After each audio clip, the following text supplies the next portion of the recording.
Imagine uma outra civilização, numa galáxia distante, num mundo completamente diferente. Como seria a matemática lá? Será que usaria os mesmos conceitos que os nossos? Será que a matemática existiria sem os humanos? São questões que ocupam matemáticos e filósofos há milhares de anos. Eu sou Laís Alegrete, da BBC News Brasil, e nesse vídeo a gente discute: a matemática é parte da natureza ou uma criação humana? Não se surpreenda se você mudar de opinião mais de uma vez enquanto assiste esse vídeo. Antes, é preciso definir a matemática. Vou começar de modo simples, contando as pétalas dessa flor. 1, 2, 3, 4, 5. 2 pétalas caem. 1, 2. Essas 2 pétalas já não são mais parte da flor, mas nem o número 5, nem o número 2 deixam de existir como conceito. O que muda é a linguagem ou signo usado para se referir a eles, 5, 5, u ou outras formas de escrever o 5, por exemplo. É porque os números representam a ideia abstrata de quantificar, seja as pétalas de uma flor, dedos na mão ou dinheiro. Eles nos ajudam a abstrair pedacinhos do mundo de forma que possamos manipulá-lo, entendê-lo e interpretá-lo. Então, as matemáticas são 2 coisas: os conceitos matemáticos e a linguagem específica de cada cultura para falar de matemática. Mas será que esses conceitos matemáticos já estavam aí e nós, humanos, apenas os descobrimos? Ou será que nós inventamos isso como forma de descrever o mundo? Para os gregos da antiguidade, a matemática era um presente dos deuses. Platão acreditava que os conceitos matemáticos eram concretos e existiam mesmo antes que nós soubéssemos deles, assim como os planetas existiam antes que nós os descobríssemos. Para Euclides, o pai da geometria, a natureza era a manifestação física das leis matemáticas, algo intrínseco nas formas e simetrias do nosso mundo. O astrônomo e filósofo italiano Galileu Galilei acreditava que a matemática era o alfabeto com que Deus tinha escrito o universo. Para eles, os conceitos matemáticos e as relações matemáticas já estavam aí. Com muita observação, pudemos usar os números como um instrumento para medir as simetrias dentro do caos e encontrar padrões. Um exemplo famoso disso: o matemático italiano Leonardo de Pisa expressou em números o crescimento de uma população perfeita e imaginária de coelhos no que ficaria famosa como a sequência de Fibonacci.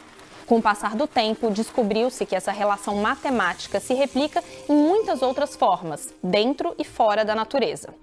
A teoria geométrica dos nós, desenvolvida a partir do século XVIII, foi crucial para explicar, vários séculos depois, como o DNA se desenvolve ao se replicar. E o algoritmo que ordena o resultado das buscas do Google, que talvez tenha te trazido esse vídeo, usa matemática de álgebra linear e de teorias das cadeias de Markov, que surgiram muitos anos antes. E até mesmo Albert Einstein desenvolveu a matemática das ondas gravitacionais 100 anos antes que conseguíssemos confirmar sua existência. Bom, se a essa altura você se convenceu de que a matemática sempre esteve aí e bastava ser descoberta, como defendia Platão, eu vou complicar as coisas com 2 conceitos quase opostos: o zero e o infinito.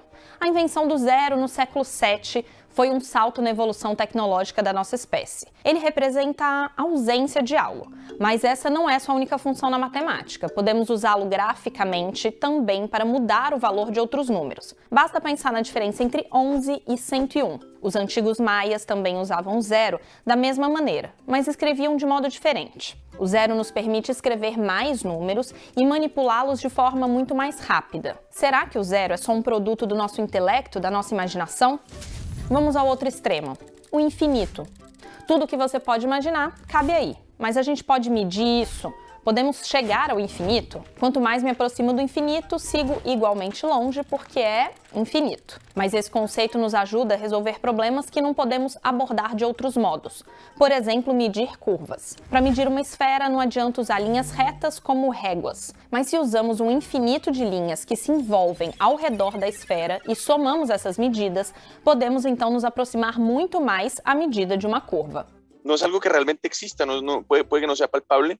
Pero eso no quiere decir que pensar en el infinito no sea una buena idea, porque el infinito de alguna manera nos ayuda a simplificar en nuestra cabeza ideas súper complejas, ponerlas de manera más concreta. O movimento dos satélites e o mercado financeiro estão baseados em conceitos que usam o infinito.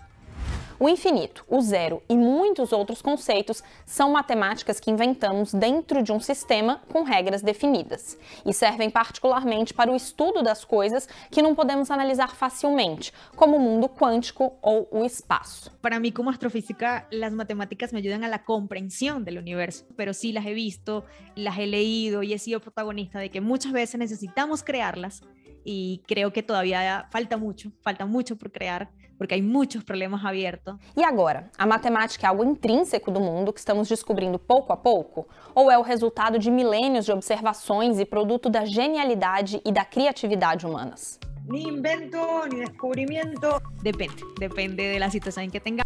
No es una pregunta tan blanco y negra como uno quisieras. Pero de todas maneras la pregunta es fascinante y vale la pena preguntarse porque tiene que ver con la aventura humana de pensar. Porque yo creo que el ser humano tiene deseos infinitos e possibilidades finitas. E assim o debate continua. Lembrando que a matemática do código binário tornou possível que você assistisse a esse vídeo, enquanto outras equações descrevem o átomo que forma a sua tela. E você, o que acha de tudo isso? Conta aqui pra gente. Eu fico por aqui, siga acompanhando a gente no YouTube e nas redes sociais, no Facebook, Twitter, Instagram e agora no TikTok. Até a próxima!